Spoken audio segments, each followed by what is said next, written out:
Hello mga kapakpakang ang inyo pong Agilang Gala ay dumapo sa atelier o art studio ni Tom Alvarado. Ayan, Tom Alvarado po. Ay, One of the leading painters and artists po ng Laguna. Ayan. Asan tayo? Ano itong mga ito, Tom? Kwento mo sa akin to. Ano ba to?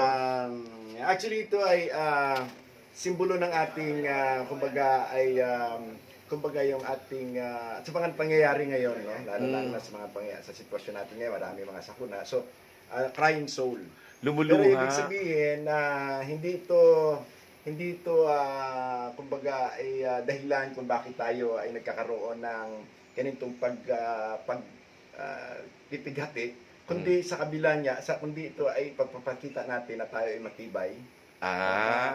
Pakita natin tayo ay strong. Resilient. Sa kabila ng ganitong pangyayari, nandyan pa rin yung ating kapayapaan. Lumalaban pa rin sa Nandyan pa rin buhay. ating pagmamahal. Nandyan pa rin yung ating, kumbaga, kadakilaan at ating katagumpayan. Yung greatness. Greatness. Yun. So, yun yung ating yung Ito pa yung mga iba niya, puro mga ang lalaking mga tawag sa At yun ganyan. nga, actually ito ay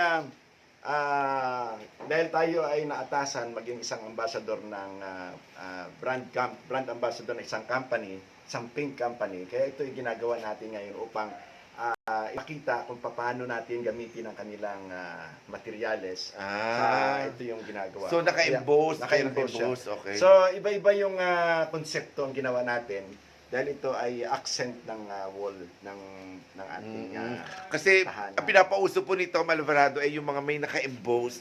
Yung hindi basta-basta lang painting. Ito kagaya po nito, unfinished pa to. Pero ayun naman, naka-umbok. Naka-umbok na. Actually, ako to kamukha ko Sino ba to? Maria Makiling, something. Ayan. Ito pa, ikot pa tayo Pakita ko lang sa kanila yung ibang mga ginagawa ni Tom Alvarado. Ayan po. Meron pa rito. Matagal ka na ba nagpe-paint to? Ayan po, ang kanyang mga embossed things. And ang most recent na ginagawa niya ay ito. Ayan po, kung makikita ninyo. Yan, ano ba yan? Yan po ay ito ay replika ng Maria Makiling. Ito ay bundok ng Maria Bundok ng Maria Makiling, ganon. Yung shape niya. Pero ito, anong material to, Tom? Ito ano din siya, Duraplast Pro ng Stein Paints ng Stein. Mortaban. Okay, ayun. So, shape po ng Makiling, kasi syempre, kami mga taga-Laguna, so syempre, we are proud of our heritage and of our land. Ito, isa pa to. Tuod daw ito, pero made of ano rin? Ano din siya, paint, ano din siya, Mortaban, ano din, Duraplast din. Ayun, ayan. Ayun na. So, alam nyo na kung saan po kayo magpupunta pag kailangan nyo ng mga magagandang murals na may mga emboss. Hindi lang po yan, nag-i-sketch din po yan si Tom at napakausap. Umiikot sa buong bansa at kahit siya po ay ambassador po ng special na paint na ginagamit niya. Stein Paints by Mortaban. Stein Paints by Mortaban. Thank you very much, Tom. Idol ko to, Maestro Tom Alvarado. Kasama po natin sa ating Agilang Gala channel. Thank you, Maestro Tom. Ang pogi niya actually.